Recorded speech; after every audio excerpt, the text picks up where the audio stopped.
और शुरुआत बड़ी खबर के साथ प्रदेश में आज से 10वीं की टर्म 2 की परीक्षाएं शुरू। 8:45 बजे से शुरू होगी परीक्षा। हिंदी के पेपर से परीक्षा की हुई शुरुआत। सुबह और शाम 2 चरणों में आयोजित की जाएगी परीक्षा। प्रदेश के 2180 केंद्रों पर परीक्षा जारी है। परीक्षा में 90,000 के करीब छात्र शामिल हैं। 31 मार्च तक ये परीक्षाएं चलेंगी। शिक्षा बोर्ड ने इसको लेकर पुख्ता इंतजाम किए हैं। तो आपको बता दें, पूरे प्रदेश में 12वीं और 10वीं की टर्म 2 की परीक्षाएं चल रही हैं, जिसमें आज 10वीं की परीक्षा हो रही है। 2180 छात्र इन परीक्षाओं में उत्तीर्ण होंगे। 8:45 बजे पहले चरण की परीक्षा शुरू हो चुकी है। 2 चरणों में यह परीक्षा आयोजित की जाएगी। शिक्षा बोर्ड ने इसको लेकर इंतजाम भी पुख्ता कर रखे हैं।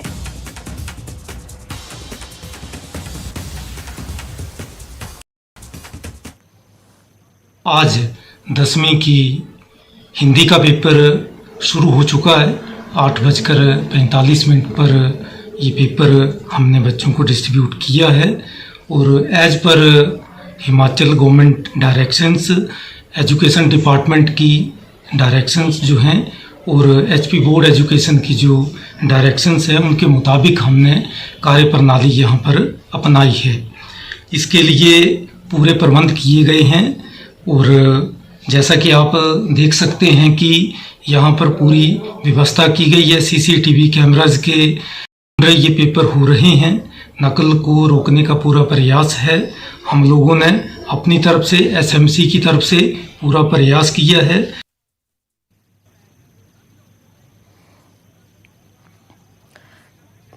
और सीधे रुख करेंगे हमारे सहयोगी विचित्र का। इसी खबर पर ज्यादा जानकारियों के साथ जुड़ गए हैं विचित्र। पूरे प्रदेश में 10वीं और 12वीं की टर्म 2 की परीक्षाएं आयोजित की जा रही हैं। 10वीं की परीक्षा का आज पहला दिन है। हिंदी का पेपर है। किस तरीके से ये पूरा माहौल यहां पर देखने को मिल रहा है? हालांकि परीक्षा शुरू हो चुकी है, लेकिन फिर भी किस तरीके से पुख्ता इंतजाम किए गए हैं?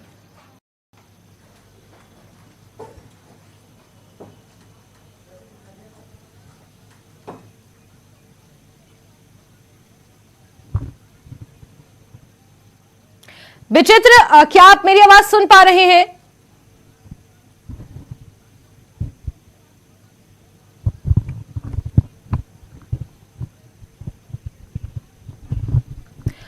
विचित्र, अगर आप तक मेरी आवाज पहुंच रही है तो जरा जानकारी दें कि 10वीं की परीक्षा के लिए किस तरीके से इंतजामात किए गए हैं, किस तरीके से तैयारियां सरकारी स्कूलों में नजर आ रही है। हालांकि पहले चरण की परीक्षा जो 8:45 बजे शुरू होनी थी, हिंदी के पेपर के साथ वो शुरू हो चुकी है। इसके अलावा किस तरीके से स्केड्यूल रहेगा और पूरे प्रदेश में कैसा माहौल देखने को मिल रहा है इन परीक्षाओं को लेकर?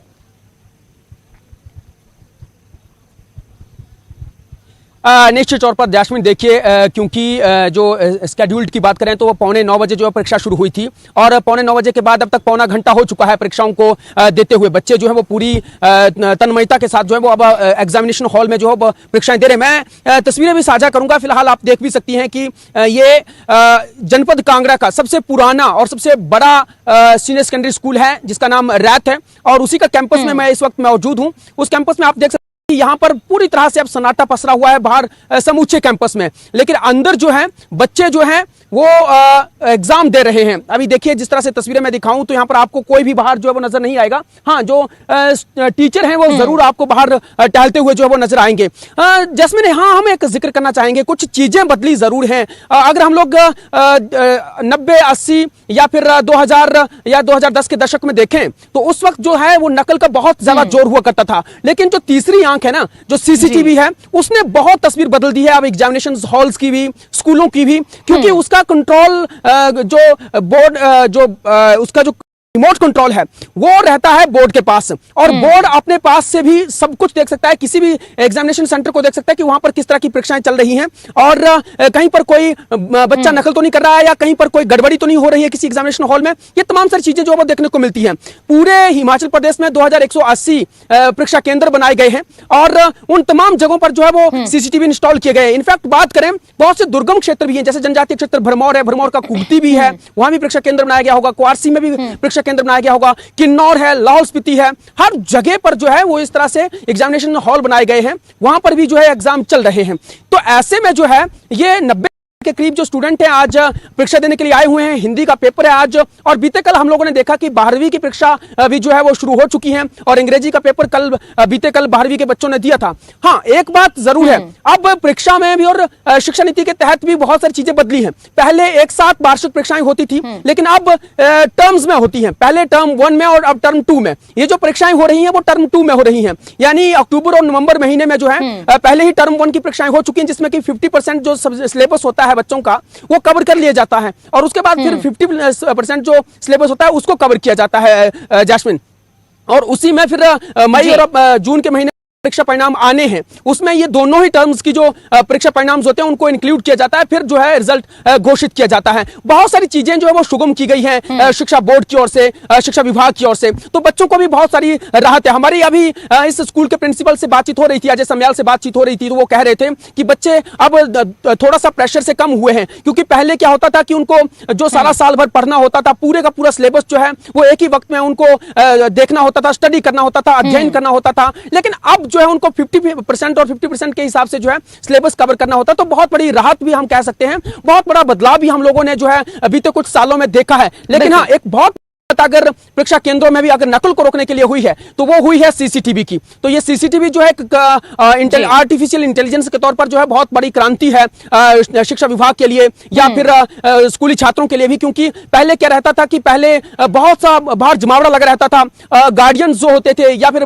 बच्चों के जो पेरेंट्स होते थे वो कई बार बाहर डटे हुए होते थे, उनके जो साथी सहयोगी होते थे बच्चों को नकल करवाने के लिए बाहर डटे हुए होते थे, यहाँ पर पर्चियां चलती थी, चिट्टें चलती थी। अब वो सब कुछ नहीं होता है।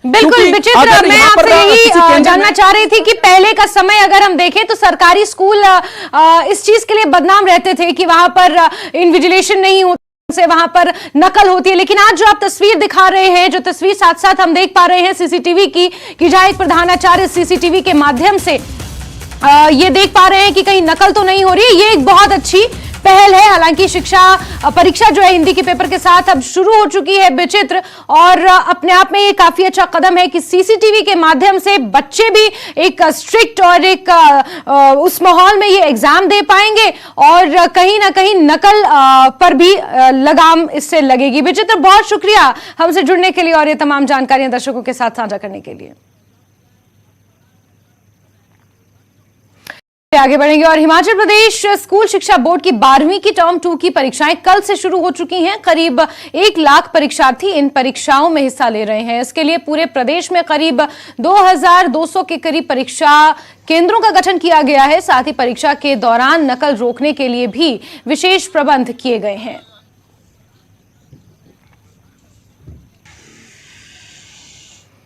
चलिए आगे बढ़ेंगे। बात एक और बड़ी खबर की। सुखू सरकार ने शुक्रवार को प्रदेश भर में 19 कॉलेजों को डी नोटिफाई कर दिया है। ये वो कॉलेज हैं जिनको पूर्व की जयराम सरकार ने खोला था। प्रदेश की कांग्रेस सरकार लगातार पूर्व की जयराम सरकार के दौरान खोले गए संस्थान बंद कर रही है। सरकार का तर्क है कि वो सिर्फ गैर जरूरी संस्थानों को ही बंद कर रही है, जबकि बीजेपी इसको दुर्भावना पूर्ण कार्रवाई बताकर विरोध जता रही है। प्रदेश भर में आक्रोश रैली भाजपा द्वारा इसको लेकर निकाली जा रही है।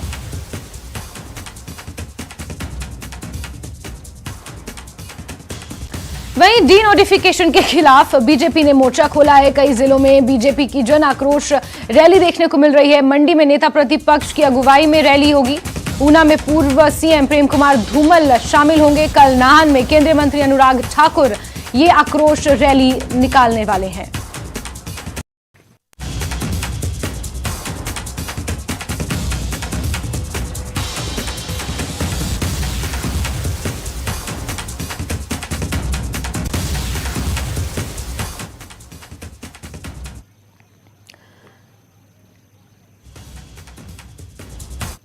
तो डी नोटिफिकेशन के खिलाफ बीजेपी ने मोर्चा खोल रखा है।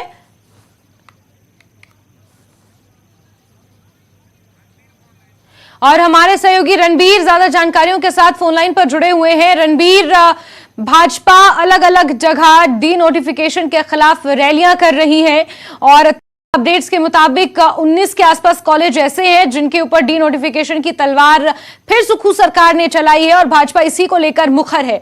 रणबीर, जी हाँ, पिछले कल ये जो है जो डी नोटिफिकेशन को लेकर आदेश जारी हुए हैं, डी नोटिफाई किया गया है। जो जयराम सरकार में 19 कॉलेज खोले गए थे, इसको लेकर जो है भाजपा में आक्रोश और बढ़ गया है। भाजपा का ये कहना है 600 से ज्यादा संस्थान जो है अब तक सुक्खू सरकार ने बंद कर दिए हैं। अब 19 कॉलेज हैं और अब भाजपा ये दावा कर रही है कि राज्य सरकार 206 स्कूलों को भी बंद करने जा रही है। तो इसको लेकर लगातार हमने देखा कि फरवरी महीने 15 फरवरी से लगातार जो है धरने प्रदर्शन चल रहे हैं। अब आज भी 2-3 स्थानों पर भाजपा प्रदर्शन करने जा रही है और कल केंद्रीय मंत्री अनुराग ठाकुर भी हिमाचल पहुंचेंगे। नाहन में वो होंगे तो वो भी सुक्खू सरकार पर हल्ला बोलेंगे। 13 मार्च को देखिए एक बड़ा प्रदर्शन रखा गया है। यहाँ राजधानी शिमला में नेता प्रतिपक्ष जयराम ठाकुर मौजूद रहेंगे और उनके साथ सभी विधायक यहाँ इस प्रदर्शन में शामिल होंगे। और शिमला में जो नाथ चौक है वहां से लेकर मॉल रोड तक जो है प्रदर्शन किया जाएगा और शाम को 4 बजे का समय ये रखा गया है जब राज्यपाल से मुलाकात भाजपा का विधायक दल करेगा। तो लगातार अब इस पर ये देखा जा रहा है कि भाजपा पूरी तरह से मुखर हो गई है। पहले सिग्नेचर कैंपेन भाजपा ने चलाया, हस्ताक्षर अभियान चलाया और उसके बाद अब ये प्रदर्शनों का जो दौर है वो लगातार जारी है। ये आगे भी जारी रहने वाला है। और जैसे कि सबको जानकारी है कि 14 मार्च से विधानसभा का बजट सत्र शुरू होने जा रहा है, तो उसमें भी सदन के भीतर भी भाजपा सुक्खू सरकार को घेरेगी। जैस्मिन। बिल्कुल बिल्कुल रणबीर, इसमें कोई दो राय नहीं है कि आने वाले बजट सत्र में सुक्खू सरकार को घेरने की तैयारी भाजपा ने डी नोटिफिकेशन के मुद्दे पर तो कर रखी है। लेकिन अगर कांग्रेस की रिएक्शन की हम बात करें तो यहां पर सीएम सुक्खू खुद ये कह चुके हैं कि गैर जरूरी संस्थान जो हैं उन्हें ही सिर्फ बंद किया जा रहा है और अगर लोगों की डिमांड आएगी और लगेगा कि वहां पर जरूरत है तो फिर दोबारा इन्हें रीओपन किया जा सकता है, इन्हें दोबारा खोला जा सकता है। रणबीर जी हाँ, मुख्यमंत्री खुद ये कह रहे हैं, जो उनके कैबिनेट के सहयोगी हैं वो लगातार ये बात कह रहे हैं कि परसों की अगर हम बात करें पालमपुर में एक वीडियो ऑफिस को फिर से जो है नोटिफाई किया गया है। तो ये बात सुक्खू सरकार लगातार कह रही है कि जो बोझ बनते जा रहे हैं, जिनकी जरूरत नहीं है, जो गैर जरूरी संस्थान है, जो राजनीतिक दृष्टि से खोले गए थे, चुनावों को ध्यान में रखते हुए खोले गए थे, उनको जो है बंद किया गया है, उन्हें डीनोटिफाई किया गया है। और अब राज्य सरकार ये अध्ययन कर रही है कि जो जयराम सरकार के आखिरी समय में संस्थान खोले गए हैं वो कितना जो है जरूरी है। जो बहुत जरूरी संस्थान है वो उन्हें जो है बहाल कर दिया जाएगा, जो गैर जरूरी है उन्हें बंद कर दिया जाएगा। लेकिन भाजपा की अगर बात करें, भाजपा ये कह रही है कि कोई भी विभाग ऐसा नहीं है जिसमें सुक्खू सरकार ने तलवार नहीं चलाई है, चाहे वो बिजली बोर्ड हो, स्वास्थ्य विभाग में स्वास्थ्य संस्थानों की बात करेंगे, पीएचसी की बात करें, सीएचसी की बात करें, पटवार सर्कलों की बात करें, रोजगार कार्यालयों के विभाग खोलें, रेवेन्यू डिपार्टमेंट की बात करें, हर विभाग पर जो है चाबुक सुक्खू सरकार ने चलाया है जो सही नहीं है। और भाजपा ये भी कह रही है कि जो लोगों की जरूरत थी, जरूरतों के मुताबिक और जो जनता की मांग, उसको देखते हुए संस्थान खोले गए थे ताकि ज्यादा दूर तक जो है जनता को जाना ना पड़े। लेकिन सुक्खू सरकार ये कह रही है कि 10-10 किलोमीटर के भीतर अगर आप सीएचसी और पीएचसी को अपग्रेड कर देंगे तो ऐसे जो है बोझ राज्य सरकार पर पड़ेगा। तो इसलिए जो गैर जरूरी है, जो नजदीकी है, चाहे स्कूलों की बात करें और नजदीकी जो स्कूल पढ़ रहा है, जो नया स्कूल खोला गया है, उसे उसके पास जो है मर्ज किया जाएगा। ये जो है यहाँ पर सुक्खू सरकार ये तर्क दे रही है। ऐसा लगता है जैस्मिन कि जब से हिमाचल में सुक्खू सरकार आई है और ये फैसला लिया गया है, अब ये तनातनी शुरुआत से ही हम देख रहे हैं, तो ये अब लगातार बढ़ती जाएगी सरकार और विपक्ष के बीच। बिल्कुल रणबीर, तनातनी बढ़ती जाएगी, आक्रोश रैलियां भाजपा निकाल रही है और विधानसभा के बजट सत्र में भी इसको लेकर काफी हंगामा देखने को मिल सकता है। रणबीर, नजर आप बना के रखिए। बहुत शुक्रिया हमसे जुड़ने के लिए। ब्रेक के बाद खबरों में आगे बढ़ेंगे। डी नोटिफिकेशन के खिलाफ आज नेता प्रतिपक्ष जयराम ठाकुर के नेतृत्व में मंडी में 1000 भाजपा कार्यकर्ता सरकार के खिलाफ हुंकार भरने जा रहे हैं। इस कार्यक्रम का आयोजन सेरी मंच पर किया जाएगा। जन आक्रोश रैली में मंडी जिला के 10 विधानसभा क्षेत्रों से सैकड़ों की संख्या में भाजपा कार्यकर्ता जुटने जा रहे हैं। मीडिया के साथ अनौपचारिक बातचीत में प्रदेश भाजपा महामंत्री राकेश जम्वाल ने कहा कि प्रदेश की कांग्रेस सरकार को विकास की बजाय जनहित में खोले गए संस्थानों को बंद करने के नाम से ये सरकार जानी जा रही है। उन्होंने कहा कि प्रदेश में कांग्रेस सरकार को सत्ता संभाले हुए 3 महीने का समय हो चुका है, लेकिन अभी तक विकास की बजाय संस्थानों को डी नोटिफाई करने में ही सरकार जुटी हुई है। ये सरकार डीनोटिफाई संस्थान डीनोटिफाई करने वाली, संस्थान बंद करने वाली सरकार के नाम से जानी जा रही है। और इसलिए पार्टी ने निर्णय लिया कि हर जिला मुख्यालय पर पार्टी जन आक्रोश रैलियों का आयोजन करेगी। मंडी में प्रदर्शन भी करेंगे और इस प्रदर्शन को विशेष तौर पर भारतीय जनता पार्टी के वरिष्ठ नेता, पूर्व मुख्यमंत्री, नेता प्रतिपक्ष आदरणीय जयराम ठाकुर जी संबोधित करेंगे। और हमारे सहयोगी वीरेंद्र भारद्वाज ज्यादा जानकारियों के साथ फोन लाइन पर मौजूद हैं। वीरेंद्र, जगह जगह ये आक्रोश रैलियां भाजपा कर रही है और आज नेता प्रतिपक्ष की अगुवाई में ये रैली मंडी में होने जा रही है। कितने बजे ये रैली होगी, किस तरीके से इसका आयोजन किया गया है? वीरेंद्र, देखिए, दोपहर 1 बजे का समय जो है वो निर्धारित किया गया है मंडी की रैली के लिए और ये सारा कार्यक्रम जो है वो यहाँ पर मंडी में सर्किट हाउस में रखा गया है। वहां पर ये रैली जो है वो निकाली जाएगी और जो नेता प्रतिपक्ष जयराम ठाकुर वो इसमें विशेष रूप से शामिल होंगे। जैसा कि आपको पता ही है कि हिमाचल प्रदेश में जैसे ही सत्ता परिवर्तन हुआ तो सत्ता परिवर्तन के बाद से जो मौजूदा सरकार है उसने पूर्व सरकार के समय में जितने भी संस्थान खोले थे उनको डी नोटिफाई किया है। तो उन्हीं संस्थानों के डी नोटिफिकेशन के विरोध में ये आक्रोश रैलियां पूरे प्रदेश में हो रही है। और इससे पहले जो है वो मंडल स्तर पर हस्ताक्षर अभियान जो है वो पार्टी की तरफ से चलाया गया। 68 विधानसभा क्षेत्रों में जो है हस्ताक्षर अभियान चलाया गया है और उसके बाद अब एक हस्ताक्षर अभियान के बाद फिर ये सारा का सारा एक बड़े, हम कह सकते हैं कि बड़े स्तर पर एक आंदोलन जो है वो शिमला में पहुंचेगा और राज्यपाल को जो है वो ज्ञापन दिया जाएगा और राज्यपाल को ज्ञापन कर ये मांग उठाई जाएगी कि जो संस्थान पूर्व सरकार के समय में खोले गए हैं उन्हें डी नोटिफाई ना करके दोबारा से नोटिफाई करके बहाल किया जाए। जी जैस्मिन जी, साथ ही वीरेंद्र, अगर मंडी जिले की हम बात करें, क्योंकि नेता प्रतिपक्ष जयराम ठाकुर का गृह जिला है और मंडी की स्थिति कुछ ऐसी है कि वहां पर भाजपा के विधायक ज्यादा, सरकार क्योंकि प्रदेश में कांग्रेस की है। मंडी में कितने ऐसे संस्थान हैं जिन पर डी नोटिफिकेशन की तलवार लटकी हुई है या उन्हें डी नोटिफाई किया जा चुका है जिसका जमकर विरोध हो रहा है? वीरेंद्र, देखिए, पूर्व की जब सरकार थी तो मुख्यमंत्री जयराम ठाकुर उस वक्त उस सरकार के मुखिया थे और जो मंडी जिला से संबंध रखते हैं, तो जाहिर सी बात है जिस जिला से मुख्यमंत्री होते हैं उस जिला को उस सरकार में जो है वो थोड़ा ज्यादा मान सम्मान और तोहफे जो है वो मिलते हैं। ये स्वाभाविक बात है। तो पूर्व की सरकार थी तो मंडी जिला को जो जयराम ठाकुर जब मुख्यमंत्री थे उन्होंने काफी ज्यादा सौगातें जो है वो काफी ज्यादा संस्थान जो यहाँ के लिए दिए थे।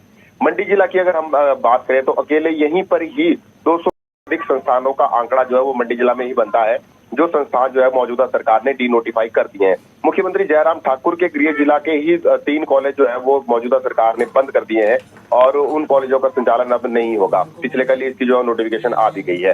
तो इन्हीं सब बातों के विरोध में कई PWD के ऑफिस बंद किए गए हैं, कई IPH के ऑफिस बंद किए गए हैं, कई और संस्थान जो बंद किए गए, कई स्कूल बंद किए गए हैं, कई कॉलेज बंद किए गए हैं। तो इन्हीं सब अगर हम बात करें तो पूरे प्रदेश में सबसे ज्यादा आंकड़ा मंडी जिला का ही है। जी ठीक है वीरेंद्र, और आज 1 बजे इस जन आक्रोश रैली का आयोजन किया जाएगा। वीरेंद्र, जुड़ेंगे आपसे उस वक्त जानकारियां लेंगे। फिलहाल के लिए आपका बहुत बहुत शुक्रिया। आगे बढ़ेंगे। नाहन में केंद्रीय सूचना एवं प्रसारण मंत्री अनुराग ठाकुर 12 मार्च को भाजपा की जन आक्रोश रैली को संबोधित करेंगे। केंद्रीय मंत्री के दौरे को लेकर जिला भाजपा अध्यक्ष विनय गुप्ता पत्रकारों से रूबरू हुए। मीडिया से बातचीत करते हुए विनय गुप्ता ने कहा कि कांग्रेस सरकार की ओर से डी नोटिफाई किए गए संस्थानों के खिलाफ भाजपा प्रदेश में आक्रोश रैलियां निकाल रही है और उसी कड़ी में जिला मुख्यालय पर यह रैली आयोजित होने जा रही है, जिसे केंद्रीय सूचना एवं प्रसारण मंत्री अनुराग ठाकुर संबोधित करने वाले हैं। भारतीय जनता पार्टी एक सजग विपक्ष के रूप में जनता के हितों की पहरेदारी करने का काम करने का निर्णय लिया है और सरकार के जो जनविरोधी फैसले हैं उनका विरोध करने के लिए संस्थानों को बंद करने के विरोध में पहले हस्ताक्षर अभियान चलाया गया। जिला सिरमौर में भी हर संस्थान जहां बंद किया गया है वहां पर लोगों की सहभागिता से हस्ताक्षर अभियान चलाया गया और अब दूसरे चरण में जिला सिरमौर भारतीय जनता पार्टी 12 मार्च रविवार को एक विशाल आक्रोश रैली निकालने जा रही है, जिसकी अगुवाई श्रीमान अनुराग ठाकुर जी केंद्रीय सूचना एवं प्रसारण मंत्री करेंगे। आगे बढ़ेंगे। हिमाचल विधानसभा में बजट सत्र की तैयारी शुरू हो गई है। वहीं बजट सत्र की तैयारियों में विधानसभा सचिवालय जुट गया है। आपको बता दें कि 14 मार्च से विधानसभा का बजट सत्र शुरू हो रहा है, जिसकी जानकारी विधानसभा अध्यक्ष कुलदीप पठानिया ने दी। 14 मार्च को 14वीं विधानसभा का दूसरा सत्र सुबह 11 बजे से शुरू होगा। कुल सत्र में 18 बैठकें होंगी और 17 मार्च को सीएम बजट पेश करेंगे। 16 मार्च और 24 मार्च को गैर सरकारी दिवस होगा, जिसकी वजह से 29 मार्च को बजट को पास किया जाना है।